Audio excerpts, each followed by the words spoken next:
शाह का वो बयान जिसने मोदी से छीन लिए 100 से ज्यादा सांसद, मच गया तूफान। चाणक्य की एक गलती से बीजेपी में हड़कंप, वो बयान न होता बीजेपी पक्का 400 पार होती।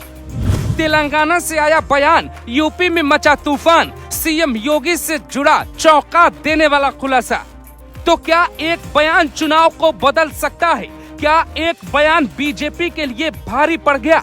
अगर सच है तो बीजेपी में बहुत बड़ा तूफान आना पड़ेगा।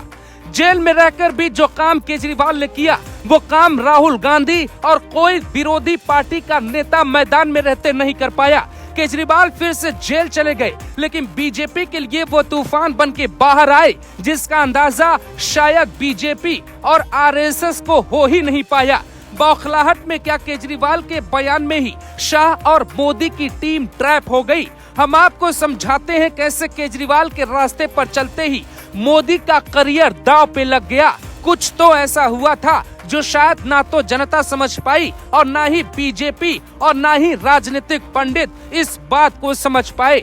अगले कुछ मिनट आप ध्यान से सुनिए ताकि आप समझ पाए एनडीए को 400 वाला मैजिकल नंबर क्यों नहीं मिला। केजरीवाल ने एक बहुत छोटा सा बयान दिया था, लेकिन बयान देने का तरीका बहुत बड़ा था। केजरीवाल का दावा था बीजेपी सत्ता में आई तो योगी को हटा देगी। इस बयान में कोई दम नहीं था, जनता ने सीरियसली नहीं लिया। लेकिन उसी बयान में एक बात और थी जिसमें केजरीवाल का दावा था कि शाह अगले प्रधानमंत्री होंगे। फिर भी सब कुछ ठीक था, इस पर मोदी को बयान देना था। शाह ने बयान दिया, वो भी इतना ज्यादा गलत दिशा में कि बीजेपी वहीं चुनाव हार गई। शाह ने तेलंगाना की रैली में कहा, हमारे पीएम मोदी जी है, मोदी जी रहेंगे और 2029 में भी मोदी जी होंगे, 2034 में भी हमारे प्रधानमंत्री नरेंद्र मोदी जी होंगे। लेकिन उन्होंने एक बड़ी गलती कर दी। यूपी से लेके देश की जनता योगी को अगला प्रधानमंत्री देखती है, यानी साल 2027 या फिर साल 2029 में योगी को पीएम देखने का सपना शाह के एक बयान के बाद टूट गया।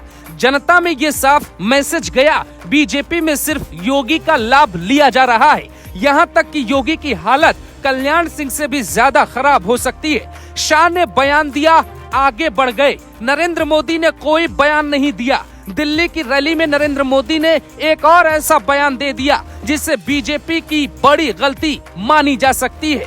मोदी ने ये तक कह दिया, हमारा कोई उत्तराधिकारी नहीं है, हमारी वारिस तो जनता है। तो फिर योगी आदित्यनाथ बीजेपी में कौन है? यहीं से योगी का कद छोटा हो गया और बीजेपी उसी रास्ते पे चली गई जो विपक्ष ने तैयार किया था। केजरीवाल के बयान पे मोदी का काउंटर करना था, लेकिन योगी ने खुद ही किया। कई बार बयान दिया कि मैं संत हूँ, मुझे सत्ता नहीं चाहिए। ग्लोबल भारत टीवी ने कई बार आपको समझाया। इस बयान से योगी केजरीवाल के साथ कई बीजेपी नेताओं को भी कोई इशारा दे रहे हैं। योगी मैदान में अकेले पड़ गए। केजरीवाल के साथ विपक्ष भांप चुका था कि बीजेपी में ही सब कुछ ठीक नहीं है। योगी को कोई जगह नहीं दी गई।